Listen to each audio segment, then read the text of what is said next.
예, 사무엘상 15장 32절부터 우리 35절까지 다 같이 합독하겠습니다. 사무엘이 이르되 너희는 아말렉 사람의 왕 아각을 내게로 끌어오라 하였더니 아각이 즐거이 오며 이르되 진실로 사망의 괴로움이 지났도다 하니라. 사무엘이 이르되 내 칼이 여인들에게 자식이 없게 한 것 같이 여인 중 내 어미에게 자식이 없으리라 하고 그가 길갈에서 여호와 앞에서 아각을 찍어 쪼개니라. 이에 사무엘은 라마로 가고 사울은 사울 기브와 자기 집으로 올라가니라. 사무엘이 죽는 날까지 사울을 다시 가서 보지 아니하였으니 이는 그가 사울을 위하여 슬퍼함이었고 여호와께서는 사울을 이스라엘 왕 삼으신 것을 후회하셨더라. 아멘. 예. 어떤 사람이 잘 살았는지 못 살았는지는 사는 동안은 잘 모를 수도 있어요. 그런데 그 마지막이 어떠한가를 보면 짐작을 할 수 있습니다. 어떤 사람은 사는 날 동안 온갖 영화를 다 누리고 모든 것을 천하를 다 얻은 것 같이 그렇게 떵떵거리며 살았지만은 그의 마지막을 모든 사람들이 슬퍼하는 것이 아니라 오히려 기뻐하는 경우도 있습니다. 그래서 누가 죽었다 하는 소리를 듣고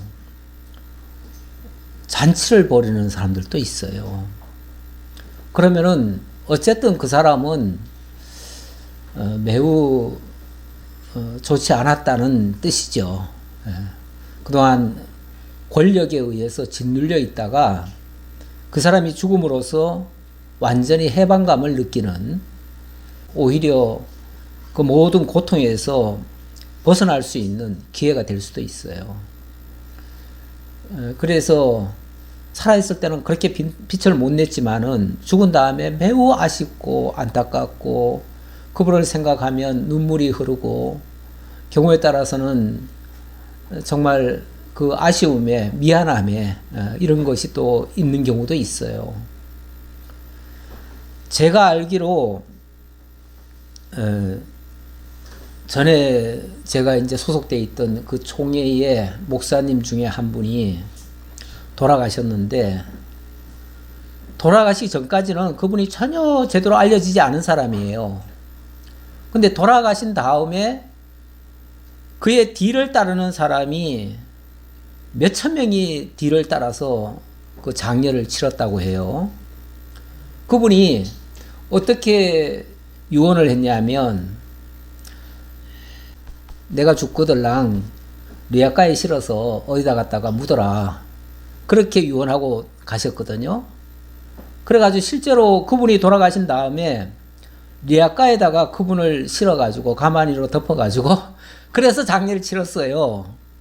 치렀는데 그 뒤를 몇천 명이 따라간 거예요. 그걸 보고 그분을 후대 사람들이 그렇게 기억을 해요. 맨발의 성자였다고. 그래서 그 별명이 있어요. 별명이 맨발의 성자예요. 그분이 살아서도 정말 그렇게 욕심 없이 그렇게 살았어요. 살고, 그리고 그 주변에 있는 모든 사람들에게 많은 덕을 베풀어 가지고 그분이 돌아가신 다음에 그분이 뭐 사회적으로 높고 뛰어난 그런 사람들과는 교제를 안 했어요, 사실은. 그런 사람들과는 아예 상종도 안 했고 그 곁에 오지도 않았고, 그런데 어찌 보면은 뭐 가난하고 거지같이 살던 사람들, 그런 사람들을 그렇게 돌보면서 자기의 모든 것을 내어주면서 그렇게 살았어요. 그걸 모든 사람들이 아쉬워가지고 그렇게 했다고 그래요. 그래서 어쨌든 돌아가신 다음에 그 사람에 대한 진정한 평가가 나올 수도 있다. 이걸 잠깐 생각해 봤는데, 사울과 사무엘은 처음에 만날 때는 참 좋았어요. 자기와 생각은 좀 달랐지만 어쨌든 뭐 모든 백성들이 좋아했고 또 하나님께서 그를 어쨌든 기름 부으라고 해서 기름 부었기 때문에 가능하면 좋게 여기고 모든 것을 다 해주려고 하고 애를 썼어요. 그런데 사울이 갈수록 자꾸만 고집만 피우고 자기 마음대로 하고 하나님의 말씀도 거부하고 결국 자기 좋은 대로 하는 거예요. 몇 번 그 부분에 대해서 지적을 하고 고치려고 했는데 끝까지 안 되는 거예요. 안 되니까 나중에는 사무엘이 결국은 포기를 합니다. 포기를 하고 하나님의 말씀으로 하나님이 당신을 이제 왕위에서 이제 떼실 겁니다. 그래서 그 왕직을 당신에게서 거두어서 왕의 이웃에게 줄 것입니다. 다윗에게 준다는 얘기예요. 이렇게 마지막 선언을 하고 그리고는 그냥 각자 자기 길로 갔습니다. 그리고 그 뒤로는 죽는 날까지 그 사람을 보지 않았대요. 얼마나 실망을 했으면 그러겠어요. 사람들이 죽은 다음에는 평소 감정이 있다가도 와서 다 그래도 살펴라도 보잖아요. 근데 죽은 다음에도 안 봤대요. 이거는 굉장히 그동안 뭔가 감정이 안 좋았다는 얘기고요. 예. 그런데 그렇게 보지 않았으면서 이는 그가 사울을 위하여 슬퍼함이었고 이렇게 얘기합니다. 진짜 미워서가 아니라 그 사람에 대한 너무 큰 어찌 보면 실망감과 안타까움, 슬픈 거예요. 그 사람을 생각하면 슬퍼요. 그래서 두 번 다시 만나고 싶지 않은 거예요. 미워서가 아니라 안타까워서. 예, 그래서 그를 위하여 슬퍼했고 다시는 보지 않았다. 그리고 여호와께서도 사울을 이스라엘 왕으로 삼으신 것을 후회하셨더라 라고 얘기를 했는데 하나님도 후회를 하시나? 예. 그 부분만 조금 설명드리고 넘어가려고 그래요. 여기 좀 그 얘기도 있었죠. 사울은 하나님의 말씀을 듣지 않고 자기 생각대로 아말렉 왕을 잡아다가 놔뒀어요. 살려놨는데 그게 이제 결정타지요. 하나님의 말씀을 안 들은 결정타예요. 그런데 하나님께서는 그 아각을 진멸하라고 그랬거든요. 진멸하라고 그랬는데 사울이 진멸 안 하니까 사무엘이 그 일을 대신합니다. 대신하느라고 아각을 끌어오라고 그래요. 그래가지고 아각은 이제 뭐 사울도 자기를 살려줬지요.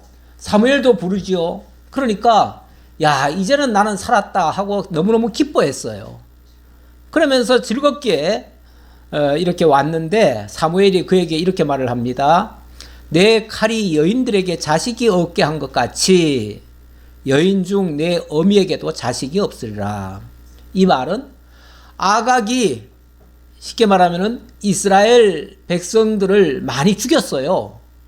많이 죽이면서 군인들을 많이 죽였으면은 그 어미에게는 자식이 없게 한 거죠. 네. 네가 수많은 사람들의 그 어미에게서 자식이 없게 만들었으니 하나님께서도 너의 어미에게 자식이 없게 하시겠다. 그러면서 그를 죽이시는 거예요. 그러니까 이거는 단순한 보복이 아니라 하나님께서 공의의 심판을 하시는 거예요. 공의의 심판으로서 그 아말렉에게 하는 거죠. 모든 것은 공의로 처결을 하면은 큰 문제는 없다고 보여집니다.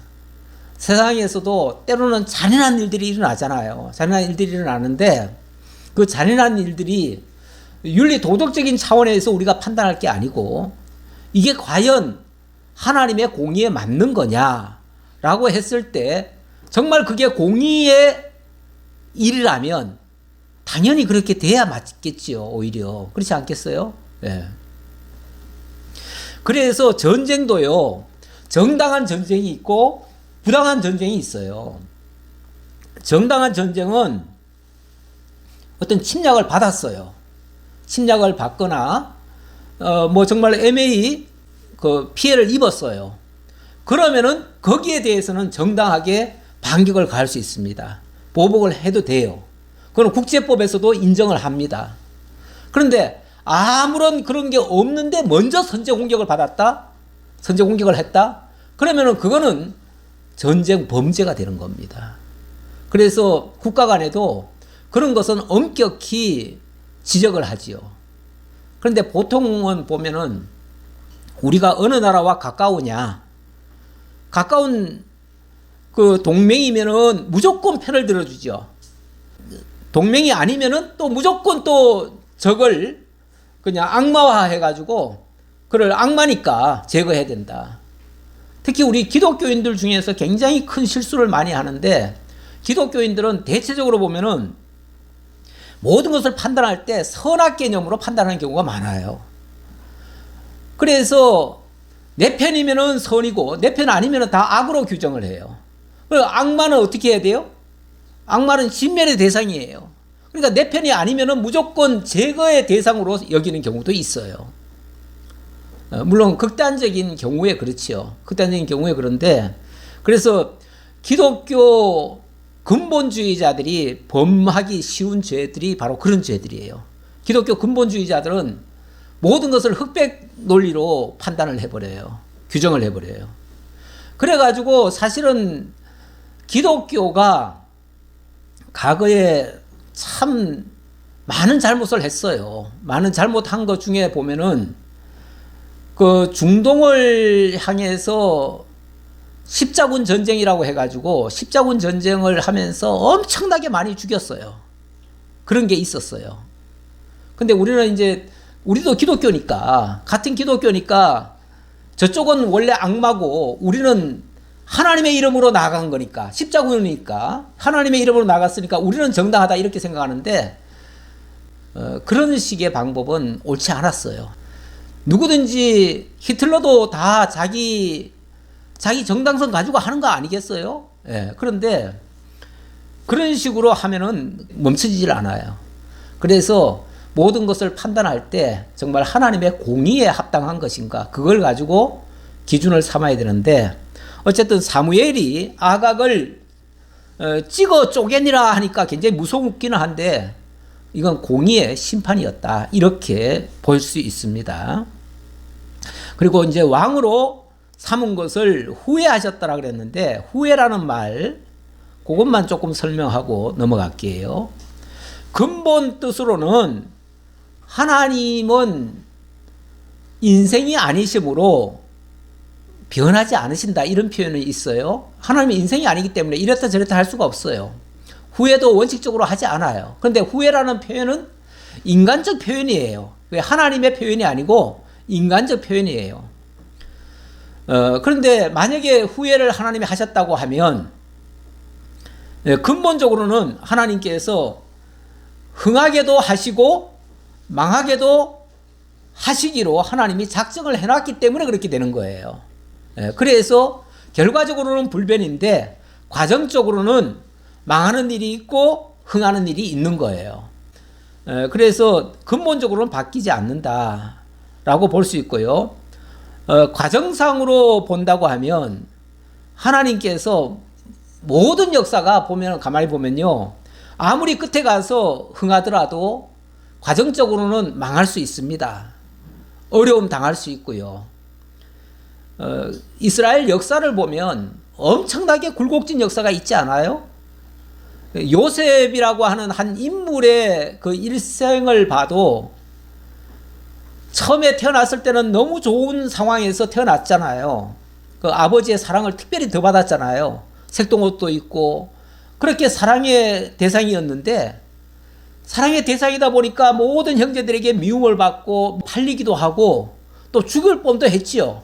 그랬다가 애굽에 내려가서 종살이 하게 되고 얼마나 정말 죽을 고생을 많이 합니까? 그런데 그 모든 과정이 하나님이 그에게 복을 주신 거래요. 성경은 그렇게 표현하고 있어요. 그 굉장히 어려운 과정인데도 그 어려운 과정을 하나님께서 하나님이 정하신 대로 다 하셨다는 거예요. 그리고 마침내 어떻게 하냐면은 총리가 되게 해가지고 이스라엘 민족을 구원하는 그 역사를 만들어내요. 결국 총리를 만들기 위해서 하나님이 그 어려운 과정을 거치는 모습이었는데, 그 과정만 생각하면 하나님이 당신의 택한 백성을 이렇게도 망하게 하고 이렇게도 억울하게 할 수가 있나, 이렇게 생각하지요. 근데 하나님이 그런 과정을 거쳐서 마침내 완전히 돌이켜서 회복을 하시는, 그러니까 그 과정을 인간이 보면은 망하기도 하고 흥하기도 하는 일이잖아요. 결과적으로는 하나님이 승리케 하시기 위한 과정적 섭리였다, 그렇게 말씀드릴 수 있겠습니다. 그래서 단순히 당신이 해놓고 아유 내가 잘못했네, 아이 괜히 내가 속았네, 저놈한테 내가 속았다, 그러니까 나 생각을 바꾸겠다, 이런 식이 아니다, 그런 얘기예요. 그 얘기 말씀드리고요. 자, 16장으로 넘어갑니다. 16장의 내용은 다윗 왕국이 건설되는 이야기입니다. 16장부터는 단원이 바뀌어요. 자, 그 사울 때까지는 다윗 왕국을 세우기 위한 준비, 그리고 제도를 만드는 과정이다, 이렇게 말씀드릴 수 있고요. 이제 본격적인 다윗 왕국은 이제 16장부터 세워지기 시작해요. 이게 어디까지 가냐면 사무엘하 10장까지 이어집니다. 그러니까 지금부터는 이제 주인공이 다윗으로 바뀌는 거예요. 요 전까지는 사울이 어떻게 보면 주인공이었잖아요. 근데 사울은 그 왕국의 기초를 놓은 사람이고, 그 기초 위에 이제 다윗 왕국이 세워지는 거예요. 세워지는데 이게 쉽게 세워지질 않습니다. 굉장히 어려운 과정을 거쳐서 세워져요. 근데 그렇게 세우기 위해서 먼저 하나님은 다윗이라고 하는 정말 별 볼 일 없는 사람, 그 사람을 하나님이 먼저 기름을 붓습니다. 근데 하나님의 기름 부음을 받은 그때로부터 다윗은 고난의 시작입니다. 우리가 흔히 기름 부음 받았다 하면은 하나님께로부터 특별히 선택을 받았고 하나님의 사람으로 이제 바뀌어진 거 아닙니까? 그런데 그때부터 고난이 시작이라니까요. 요즘은 뭐 흔히 기름 부음 받았다, 우리가 무슨 직분을 받으면은 직분 받은 때부터 기름 부음 받았다, 이렇게도 표현을 해요. 근데 기름 부음 받았으면은 이제부터 하나님의 능력을 받고 하나님의 힘으로 모든 것을 해내니까 모든 것이 다 승승장구하고 승리하고 그래야 될 거 아니겠어요? 근데 사실은 그때부터 고난이 시작될 수도 있어요. 좀 죄송해요. 직분 받으신 분이나 앞으로 받으실 분에게 좋은 소식이 아니어서 예, 그때부터 고난은 시작될 수도 있다. 어쩌면 하나님의 더 특별한 관심과 기대와 하나님의 훈련과 역사가 더 크게 작용을 하니까 그게 우리의 지금까지의 삶을 어찌 보면은 바꿔놓는 거잖아요. 송두리째 바꿔놓는 경우가 있잖아요. 그러면 나 자신도 내 삶이 그냥 요대로 가면은 편안하지만은 이게 뭔가 자꾸 변화가 있으면은 나도 불편해요. 그렇죠? 자기도 힘들어요. 그리고 주변의 모든 사람들에게도 그게 좋게 안 보일 수도 있어요. 경우에 따라서. 어쨌든 다윗도 기름 부음 받고부터 고난은 시작되었다. 그 이전은 어떤 면에서 편했어요. 하나님 잘 모르고 살 때는 나름대로 편했어요. 근데 하나님의 직접 지도를 받은 때로부터는 모든 것이 어려움과 동반되고 있어요. 자, 그런 모습이 현상입니다. 16장 1절로부터 5절까지 사무엘이 여호와의 말씀에 따라서 이새를 찾아가는 장면이 있고요. 또 하나님의 지시에 의해서 다윗에게 사무엘이 기름을 붓는 장면, 그리고 다윗이 사울을 만나게 되어집니다. 그때로부터 만나는데 사울과의 만남이 참 어떻게 보면은 우리가 뭐 별로 좋지 못한 사람을 만나면 그 사람을 뭐라 그러죠? 악연이다 그러죠. 악연. 사울과 다윗의 만남은 어떤 면에서는 악연이 되기도 해요. 악연. 왜냐하면 나중에 원수가 되니까요. 악연이 되기도 하지만 그 악연 때문에 다윗이 또 왕으로 등극하기도 해요. 마지막엔. 그러니까 사실은 필수 코스예요. 그냥 개인이 느끼기에는 불편하고 힘든 일이지만 하나님의 뜻 가운데서는 꼭 필요한 일이었다. 이렇게도 볼 수 있다. 그런 얘기지요. 자, 1절로 보겠습니다. 여호와께서 사무엘에게 이르시되 내가 이미 사울을 버려 이스라엘의 왕이 되지 못하게 하였거늘 네가 그를 위하여 언제까지 슬퍼하겠느냐. 이거는 하나님이 사무엘에게 하시는 말씀입니다. 사무엘이 아까는 죽는 날까지 사울을 안 봤다고 하는데 사울을 안 봤다고 해가지고 그를 완전히 잊어버렸는가? 잊어버린 것 같지는 않아요. 늘 마음에 남았던 것 같아요. 무슨 큰 짐덩어리를 안고 있는 것처럼 머리에다가 그냥 큰 뭐 짐을 갖다가 지금 이고 있는 것처럼 늘 마음에 부담감이 있었던 거예요. 그러니까 생각만 하면은 슬프고 생각만 하면은 하나님 앞에 어떻게 해서든지 저 사울이 좀 정신 차리고 다시 좀 일어나게 해주세요 하고서 불쌍한 마음으로 그를 위하여 기도했을 거예요. 틀림없이 기도했어요. 그러니까 하나님이 그러는 거예요. 사무엘아, 너 언제까지 그 사울을 계속 생각하고 계속 그를 위하여 기도하면 하고 앉았느냐. 이제 그에 대해서는 좀 잊어줘라. 좀 내버려둬라 그냥. 사울은 사울 내가 알아서 처리할 테니 너는 더 이상 사울에게 대해서 미련 갖지 말아라. 그 말이죠. 그러면서 이제부터 네가 새롭게 할 일이 있다. 새롭게 할 일은 내가 그걸 이제 지시할 테니까 네가 그거 해라. 우리가 새로운 일을 하게 되면요, 옛 일은 잊혀집니다. 그런데 새 일이 없으면은요, 옛 것에 그냥 매여가지고 거기에 쩔쩔 거기서 벗어나질 못합니다. 그게 불행이에요. 그래서 우리가 불행한 일을 겪고 뭐 하면은요, 거기에서 사실은 빨리 그게 탈출해야 돼요. 탈출해야 되는데 대체적으로 큰 일을 트라우마처럼 갖고 있으면요, 계속 거기에 짓눌려가지고 뭐 새롭게 뭘 해야 되는데 하나도 할 생각을 안 해요. 어찌 보면 이 사무엘도 자기가 그동안 기대했던 그 모든 것이 와르르 무너지면서 사울을 통해서 정말 이 나라가 멋지게 한번 세워질 거라고 생각을 했지 않겠어요? 기대했지요. 했는데 그게 지금 완전히 무너지니까 그것 때문에 그냥 늘 고민을 하고 있었던 거예요. 물론 하나님이 하신다는 거는 믿지만은 당장 자기 눈앞에 보이는 게 지금 안타깝잖아요. 그래서 그랬는데 하나님이 새 일을 해라 그 말이에요. 이제 그거는 잊어버리고 네가 할 일은 이거다 라고 하면서 너는 지금 당장 뿔에다가 기름을 채워가지고 내가 지시하는 사람한테로 가라. 이렇게 얘기를 해요. 내가 너를 베들레헴 사람 이새에게로 보내리니 이는 내가 그의 아들 중에서 한 왕을 보았느니라 하시는지라. 너 지금 그 뿔에다가 그 양각 뿔이 있어요. 그 뿔이 가운데가 비어 있는데 그 안에다가 기름을 부어서 기름병으로도 쓰고 또 그 많이 뚫리면은 그거는 또 나팔로도 쓰고 그렇습니다. 그래서 양각 나팔을 많이 쓰는데 거기다가 기름 채워가지고 내가 지시하는 그 사람에게로 가라는 거예요. 근데 그 사람은 지금 베들레헴에 있다. 베들레헴 이새라고 하는 사람인데 그 사람 집으로 지금 가라.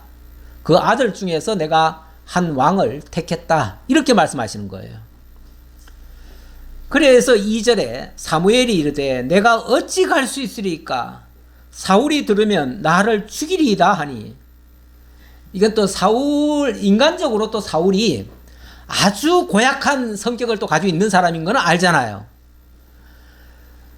이 사울이 사실은 뭐 하나님 뜻하면 누구나 강팍해져요. 강팍해지는데 이 사울이 아마도 그 뒤에 굉장히 강팍하게 나온 것 같아요. 그러니까 이 사무엘이 또 그것까지 걱정을 하네요. 지금 왕이 뻔히 지금 살아있는데 어떤 사람에게 왕이라고 하면서 기름을 부어버리면 그럼 뭐가 되겠어요? 그 사울이 가만히 안 있을 거 아닙니까? 이 사실을 알면 틀림없이 나를 죽이려고 덤벼들 겁니다. 그냥 얼굴 안 보는 정도가 아니라 아예 그와 원수가 돼가지고 그 사람이 나를 죽일 생각까지 할 겁니다. 물론 뭐 자기 죽을까봐 겁이 나서 그런 게 아니라 지금 사울 왕이 지금 세워져 있는데, 좋든 나쁘든 어쨌든 세워져 있는데 거기에 새로운 왕을 세운다고 하는 것은 일종의 반역 같은 거잖아요. 이거는 나라에 큰 변고가 일어날 일이잖아요. 어쨌든 왕이 둘이 되는 셈이잖아요. 결과적으로 왕이 둘이 된다고 하는 것은요, 이거는 뭐 내전이 일어난다든지 무슨 끔찍한 일이 일어날 수도 있어요. 그래서 이거는 사실 뭐 아무리 사무엘이지만 마음이 쉽게 나오지 않는 거예요. 그래서 이 말을 하니까 여호와께서 이르시되 너는 암송아지를 끌고 가서 말하기를 내가 여호와께 제사를 드리러 왔다 하고, 그러니까 내가 왕 기름 부으러 왔다 이렇게 말하지 말고 암소 한 마리 끌고 가가지고 내가 제사 드리러 왔다 이렇게 얘기하라는 거예요. 원래 이제 제사도 수컷 황소를 쉽게 말하면 끌고 가면 그거는 나라에 지도자를 세우거나 이럴 때 할 수 있는 그 제물이에요. 제물인데 암컷이라고 하는 것은 보통 평화나 어떤 좋은 때 그럴 때 하는 그 제물이기도 해요. 예. 그래서 왜냐하면 그런 것도 하나의 이제 그 제물이 뭐냐에 따라서 지금 무슨 아주 중대한 일을 하는 건가 아니면은 그냥 화목제 드리러 간 건가 이렇게도 볼 수 있잖아요. 그렇죠? 암소를 끌고 왔다고 하는 것은 화목제 드리러 간다 이렇게 이제 보여지게 하라는 거죠. 그리고 네가 제사를 드릴 때에 이새를 제사에 청하라. 내가 너에게 행할 일을 가르치리니 내가 너에게 알게 하는 자에게 나를 위하여 기름을 부을지니라. 그리고 그 뒷이야기는 미리 알 것도 없고 좌우간 이새만 불러가지고 제사 참여시키고, 그리고 그 이새 아들 가운데 내가 너에게 알게 하는 자에게, 내가 지시하는 어떤 사람에게 네가 그때 가서 기름 부어라. 그러니까 미리 다 알려주는 건 아니에요. 하나님이 어떤 그때 상황 따라서 내가 알려주겠다 그 얘기죠. 그래서 사무엘이 여호와의 말씀대로 행하여 베들레헴에 이르매 성읍 장로들이 떨며 그를 영접하여 이르되 평강을 위하여 오시나이까? 사무엘이 갑자기 오니까요. 사무엘은 어쨌든 그 시대에 영적인 최고 지도자 아닙니까? 그렇죠? 그러니까 그 사람이 갑자기 베들레헴이라고 하는, 베들레헴이 큰 지역이 아니에요. 조그마한 동네, 시골 동네예요. 그 미가서에도 보면 베들레헴 작은 고을 이렇게 표현되어 있어요. 그곳이 아주 작은 동네예요. 그 작은 동네에 한 나라의 영적 지도자가 갑자기 오니까, 그것도 암소를 끌고 오니까 이게 무슨 일이야? 저분이 왜 여기를 와? 이런 시골 조그만 동네에 그분이 오실 일이 없잖아요. 그런데 그분이 온다고 하니까 무슨 큰일이나 지금 생겨서 그런가 해가지고 혹시라도 이게 무슨 뭐 중대한 일이 있어서 오신 겁니까? 아니면은 평강을 위해서 오셨습니까? 평강을 위해서라는 말은 지금 재물을, 암소를 가져왔으니까 뭐 화목제, 그냥 뭐 어떤 평안을 위해서 하는 거면은 괜찮겠지만, 우리가 좋은 뜻에서는 한 나라의 지도자가 뭐 시장가에 가서 사람들 만나기도 하잖아요. 예를 들면 그런 좋은 일이면 상관이 없는데 어떤 사람의 발걸음이 어떤 굉장히 중대한 일을 위해서 왔다고 하면 무슨 변고가 있을 수도 있잖아요. 그래서 벌벌 떠는 거예요, 사람들이. 그랬더니 걱정하지 마라. 이르되 평강을 위함이니라. 내가 여호와께 제사하러 왔으니 스스로 성결하게 하고 와서 나와 함께 제사하자 하고 이새와 그의 아들들을 성결하게 하고 제사에 청하니라. 이제 그 지역의 지도자 몇 사람과 이제 이새까지도 함께 와서 제사에 임해라 하고서 제사에 초청을 한 겁니다. 6절입니다. 그들이 오매 사무엘이 엘리압을 보고 마음에 이르기를 여호와의 기름 부으실 자가 과연 주님 앞에 있도다 하였더니, 자, 오라고 했는데 이새가 이제 그 아들들하고 같이 오라고 그랬나 봐요. 그러니까 아들을 데려왔는데 큰아들 엘리압을 데려왔어요. 근데 큰아들 엘리압을 딱 얼굴을 보니까 야, 이 사람 너무 잘생긴 거예요. 뭐 키도 크고 덩치도 좋고, 왜냐면 이 사람은 나중에 보면은 사울이 뽑아가지고 군대에 아주 크게 지금 쓰고 있는 사람이에요. 현직에 있는 사람이에요. 그런 사람이니까 정말 장군감이고 또 왕감도 될 수 있지요. 그래서 사무엘이 생각할 때, 이건 사무엘 혼자 생각인데, 와, 이 정도 되는 사람이니까 하나님이 선택하셨나 보다. 진짜 왕감이 여기 있구나. 속으로 생각한 거예요. 속으로. 그래가지고 마음에 이르기를 여호와의 기름 부으실 자가 과연 주님 앞에 있도다 하였더니, 자, 이렇게 생각을 하고 있는데, 그래서 이제 기름을 부을까 하나님이 이제 명하시기만 하면 기름을 부을 생각인데, 그때 하나님이 뭐라고 그러시냐면은 여호와께서 사무엘에게 이르시되 그의 용모와 키를 보지 말라.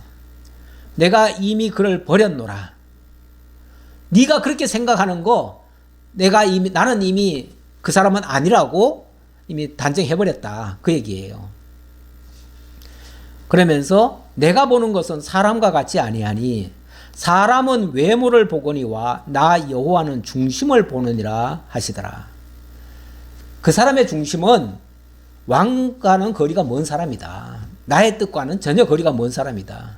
그 사람이 네가 보기에는 너무 훌륭해 보이고 대단해 보이지만 나는 그가 아니라고 본다. 그렇게 말씀하시는 거죠.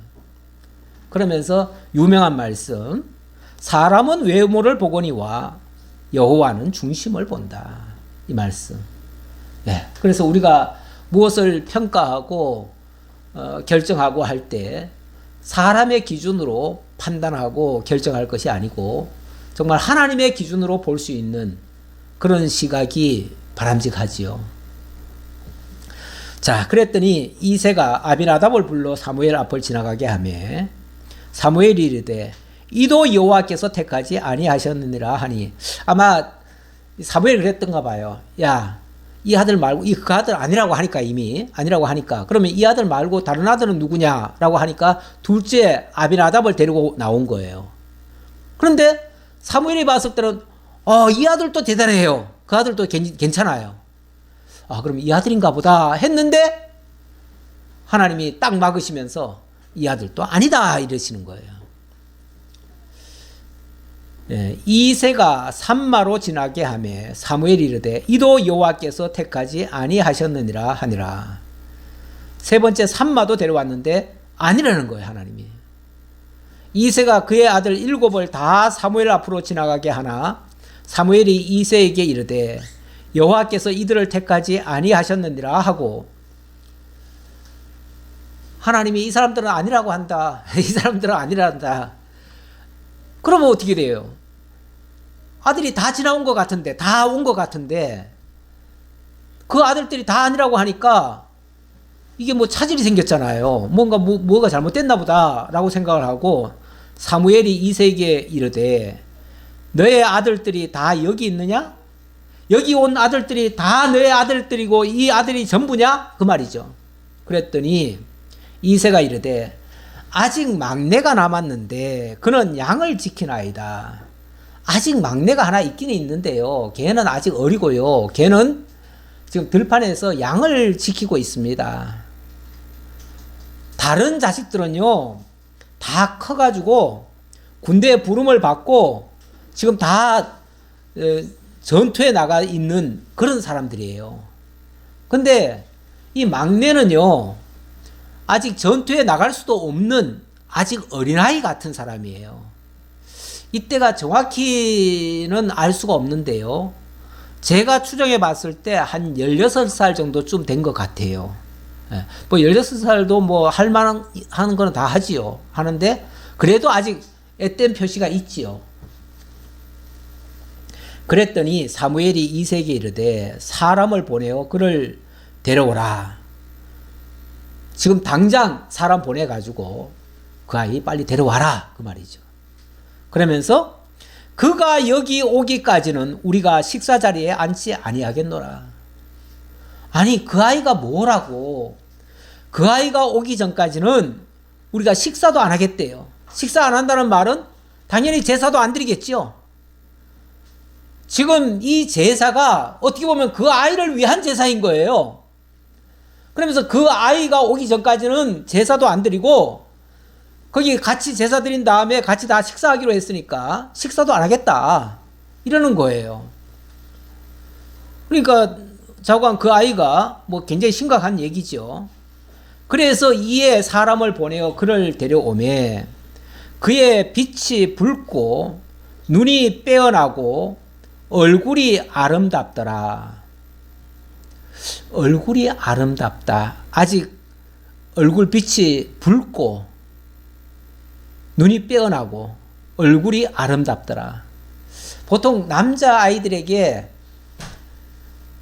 얼굴이 붉으스름하고 아주 예쁘장하게 생겼으면은 그놈 잘생겼다 이럽니까?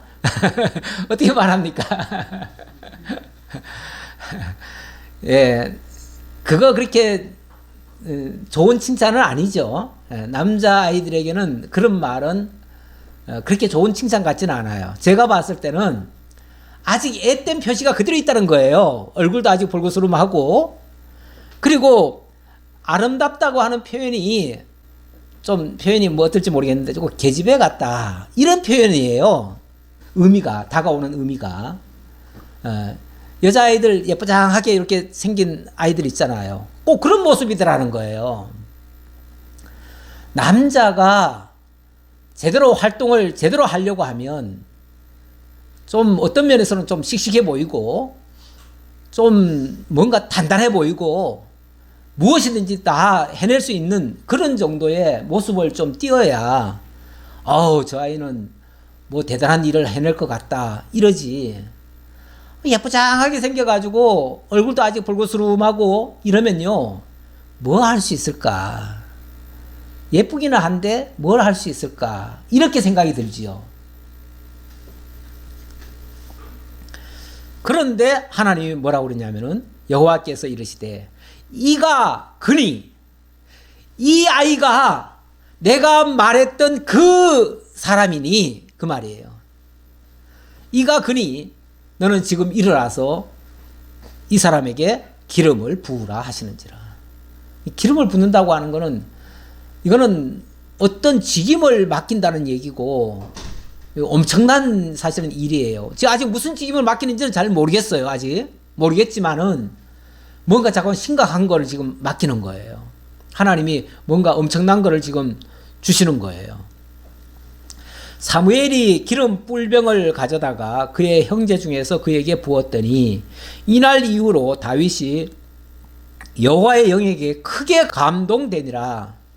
사무엘이 떠나서 라마로 가니라. 이래놓고 사무엘은 그냥 라마로 가버렸어요. 뒷일은 아직 뭐 어떻게 처리하는 게 없어요. 뒷일은 일단 기름만 부어주고는, 그리고는 어찌 보면 도망가듯이 그냥 가버린 거예요. 그리고 이 아이는 그냥 내버려진 거예요. 내버려졌는데 그때부터 이 다윗은 여호와의 영에게 크게 감동되었대요. 그러니까 그때부터 다윗은 그냥 보잘것없는 한 어린 소년 같은 자가 아니라 하나님께 감동된 사람인 거예요. 그러니까 표면적으로는 변한 게 별로 없어요. 내면적으로는 완전히 새로운 피조물이 돼버린 거예요. 그래서 그때부터 다윗이 생각하고 행동하는 모든 것들은 이제 범상치 않은 것들이죠. 그러나 딴 사람들은 잘 눈치를 못 채요. 일단 기름은 부었지만은 왜 부었는지도 잘 모를 테고, 어쩌면 기름 부을 때는 딴 사람 못 보게 부었을 수도 있어요. 그렇잖아요. 지금 다 제사에 참여하라고 했지만 특별히 이새를 지금 따로 불렀잖아요. 따로 불렀고 이새 아들들 하나씩 들어오라고 그랬잖아요. 그랬으니까 다른 모든 사람이 보는 앞에서 하지 않았을 수도 있어요. 그렇게 되면 이 기름 부음 받은 것은 다른 사람은 아무도 몰라요. 아무도 모르고 그야말로 하나님과 사무엘과 다윗 외에는 몰라요. 그걸 뭐 누가 일부러 뭐 얘기를 하겠어요? 뭘 하겠어요? 어떻게 보면 이게 지금 비밀로 하는 거예요. 그렇죠?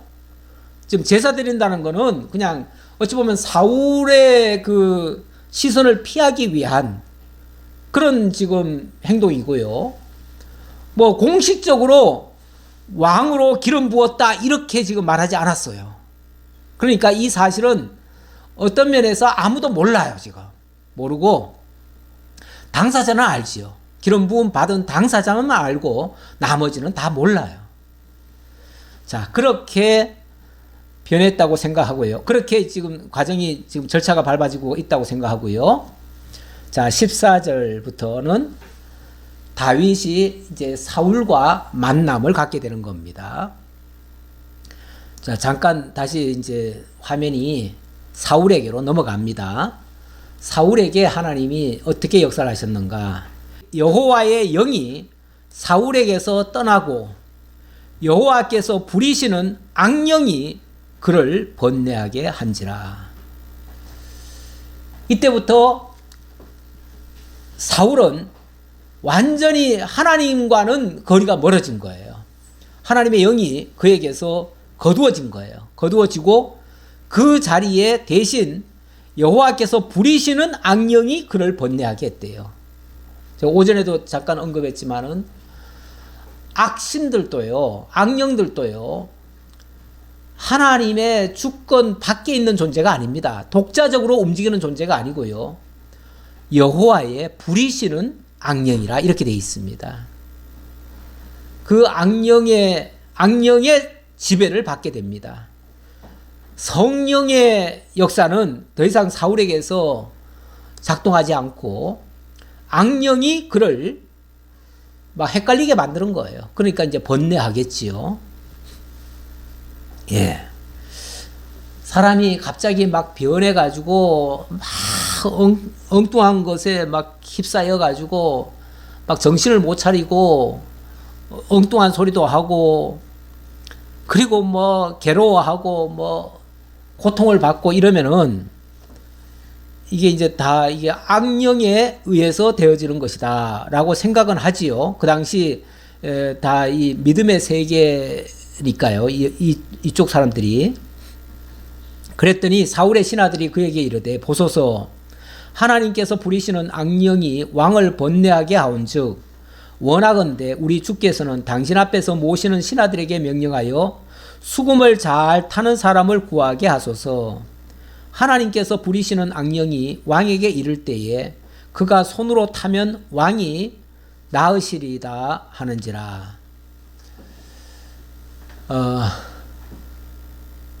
사람들이 이해하지 못할 그런 병에 들거나 그러면은 그것도 악신이 들려서 그렇다라고 생각하고, 악신을 물리치려면은 우리 같으면은 이제 말씀을 가까이 해야 된다 이렇게 생각을 할 텐데, 어떤 사람들은 찬송을 하면은 악신이 물러간다 이렇게도 생각을 하는 것 같아요. 저도 젊은 시절에 교회 안에서 한번 귀신 들린 사람이 있었어요. 우리 청년회 중에서, 청년 회원 중에 그런 분이 하나 있었어요. 있어가지고 그 사람을 위해서 자꾸 우리가 밤새도록 찬송 부르고 기도하면서 엄청나게 그렇게 한 적이 있어요. 그러다가 나중에는 나아진 것 같았어요. 나아진 줄 알고 병원에 데려갈 생각을 안 하고 그렇게 하다가 처음에는 이제 조금 놀래가지고 그랬었는데, 우리가 그렇게 하고 나서 귀신이 물러간 것 같아가지고 놔뒀더니 나중에는 그냥 완전히 사람이 그냥 뭐 어떻게 얘기해야 될까요? 완전히 변해버렸어요. 완전히 변해가지고 결국은 나중에 가서 이제 아마 정신병원으로 갔지 싶어요. 예, 그런데 결국 우리가 못 고쳤죠? 못 고쳤어요. 못 고쳤는데 교회 안에서 그런 일이 있어가지고 모두가 다 쉬쉬했지요, 사실은. 예. 되게 안 좋은 일이라서. 근데 이제 그때도 이런 말씀 가지고 많이 인용을 했어요. 하나님은 찬송하는 자 곁에는 귀신이 안 든다 해가지고 찬송하면 된다. 그래서 찬송으로 병을 고칠 수 있다라고 생각을 하고 지금도 그렇게 하시는 분들이 많이 있어요. 아마 이 당시도 그런 생각을 했던 것 같아요. 이분들이. 그런데 찬송 자체가 귀신이 물러나는 그런 것은 사실은 아니고요. 오히려 하나님의 말씀이 나는 치료를 한다고 봐요. 그 말씀의 능력에 의해서 귀신도 역사를 못하지 뭐 찬송 때문에 못하지는 않을 것 같아요. 찬송이라고 하는 거는 대체적으로 보면은 사람들이 지은 곡들이 많잖아요. 물론 뭐 찬송도 시편 같은 경우를 그대로 우리가 찬양으로 부르는 경우가 많지요. 그런 경우라면은 혹시 모르겠거니와 일반적으로 우리의 신앙 고백 같은 찬양을 가지고 귀신을 물리칠 수 있다. 이거는 아닌 것 같기도 해요. 어쨌든 신하들이 이렇게 추천을 하니까 그러면은 수금 잘 타는 사람을 하나 데려와라. 그랬는데 어떻게 또 수금 잘 타는 사람이 다윗이라는 사람이 수금을 잘 탑니다 하고서 누가 보고를 했나 봐요. 다윗이 양을 치면서 이 수금을 탔었나 봐요. 그러니까 당장 수금 잘 타는 사람 하나 데려오라 그러니까 다윗을 데려오는 거예요. 사울이 신하에게 이르되 나를 위하여 잘 타는 사람을 구하여 내게로 데려오라 하니 소년 중 한 사람이 대답하여 이르되 내가 베들레헴 사람 이새의 아들을 본즉 수금을 탈 줄 알고 용기와 무용과 구변이 있는 준수한 자라. 여호와께서 그와 함께 계시더이다 하더라. 이 다윗에 대해서 굉장히 칭찬을 하네요. 일단은 수금을 탈 줄 알고 그 다음에 굉장히 용맹스럽고 또 무용과 구변이 있는 준수한 자다. 말도 잘하고.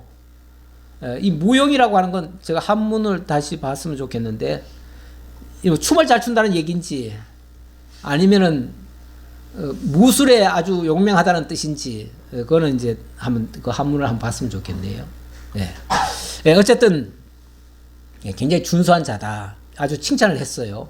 그랬더니 사울이 이에 전령들을 이새에게 보내어 이르되 양치는 내 아들 다윗을 내게로 보내라 하매 뭐 왕이니까 바로 통지를 보내가지고 이새에게 네 아들 양치는 네 아들 다윗 나한테 좀 보내라 이런 거예요. 이래가지고 졸지에 다윗이 사울을 만나게 되어집니다. 이새가 떡과 한 가죽 부대에 포도주와 염소 새끼를 나귀에 실리고 그의 아들 다윗을 시켜 사울에게 보내니 다윗이 사울에게 이르러 그 앞에 모셔서매 사울이 그를 크게 사랑하여 자기의 무기를 드는 자로 삼고 또 사울이 이새에게 사람을 보내어 이르되 원하건대 다윗을 내 앞에 모셔서게 하라. 그가 내게 은총을 얻었느니라 하니라. 아마 사울도 다윗을 보는 순간 굉장히 마음에 들었던가 봐요.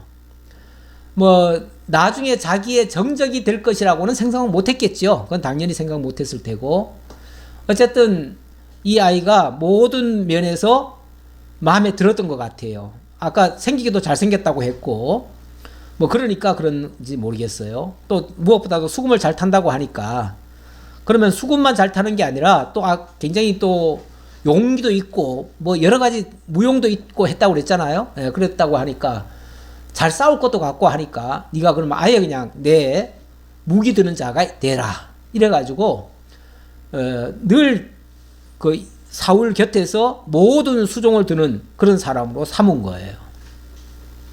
여호와께서 부리시는 악령이 사울에게 이를 때 다윗이 수금을 들고 와서 손으로 탄즉 사울이 상쾌하여 낫고 악령이 그에게서 떠나더라. 이 말씀 때문에 찬양의 능력이다 이렇게 생각하는 사람들이 많다. 그 말씀 아까 드렸고요. 17장으로 넘어가면 블레셋 군대가 도전하는 더 큰 일이 발생되어지고 거기서 다윗이 이제 쓰임을 받는 그런 장면이 소개가 되어집니다. 이제 점점 다윗이 부각이 되어지는 거죠. 부각이 되어지는데 다윗이 아무것도 안 하고 크게 부각이 안 되고 그리고 사울 곁에 그냥 사울의 마음을 기쁘게 해주는 그런 사람으로 있었을 때는 정말 사랑받는 사람이었어요. 그런데 이제 다윗이 점점 하나님의 영에 감동이 돼서 엄청난 일을 많이 하게 되어집니다. 하게 되어지면 더 좋아해야 원칙이죠, 원칙은. 그런데 다윗이 뭔가 잘 하니까 그 다음부터는 백성들의 평가가 달라지죠. 다윗을 사람들이 막 좋아하기 시작하지요. 좋아하기 시작하니까 사울이 그때부터는 다윗을 자기 종처럼 여기는 게 아니라 자기의 대적으로 여기게 돼요. 라이벌 의식을 갖게 되는 거죠. 그때부터는 다윗을 견제하고 또 경우에 따라서는 자기 영광을 빼앗아가는 것 같아가지고 그 다윗을 죽이려고 하는 이런 걸로 발전이 되어집니다. 그러니까 하나님이 그를 잘 세워주면 잘 세워줄수록 점점 미움을 받게 되어지고 그게 이제 화근이 되어지는 거예요. 아니 잘 나가면 좋은 거 아니에요? 잘하면 더 좋은 거 아니에요? 그 잘하면은 오히려 시기를 받고 잘하는 것 때문에 그래서 세상적으로 똑똑한 사람들은요 그 잘난 행동을 때로는 안 하려고 그래요. 왜냐하면 너무 잘하면은 견제를 많이 받고 그것 때문에 자기 상사에게 찍히고 나중에 가면은 버려질 수도 있어요. 그래서 일부러 상사보다는 좀 못한 척하고 게임을 해도 일부러 좀 져주고 그러잖아요. 뭐 하는 거 있잖아요. 그런 식으로 자기를 안 드러내는 거죠. 자기를 안 드러내고 상사만 드러내고 이렇게 하는 경우가 어떻게 보면 세상 살아가는 데는 그게 또 지혜의 한 방법이기도 해요. 세상에서는 너무 똑똑한 채 잘난 채 또 많은 업적을 남기려고 하는 것도 그렇게 썩 바람직하지는 않을 수도 있어요. 물론 자기가 그 자리를 맡았을 때는 충성을 다해야 되겠지만 2인자 3인자로 있을 때는 너무 부각 안 시키는 게 좋아요. 가끔 정치인들 가운데서도 2인자 3인자들이 어느 날 하루아침에 무너지는 경우도 있어요. 견제를 받아가지고. 그게 어디든지 그런 경우가 있습니다. 어쨌든 이건 다 과정이고요. 하나님께서는 다윗을 지금부터 아주 혹독한 훈련을 시키시려고 사울에게 미움을 받게 하시고 그 가운데서도 하나님의 사람으로 우뚝 세워지는 이런 역사를 하십니다. 기도하겠습니다. 감사합니다, 하나님. 오늘 사무엘서를 통해서 하나님이 어떻게 하나님의 사람을 길러가시고 뽑으시고 또 훈련시키시는지 오늘 말씀을 통해서 확인했습니다. 하나님을 알지 못하는 자들은 세상적인 기준으로 외모를 보고 평가를 하지만 우리 하나님께서는 중심을 보신다고 하셨습니다. 항상 중심을 보시는 하나님 앞에서의 자세를 가지고 언제나 하나님의 말씀에 입각해서 살아가는 저희 모두가 되게 하옵소서. 오늘도 함께 하심을 감사드리옵고 예수님 이름으로 기도하옵나이다. 아멘.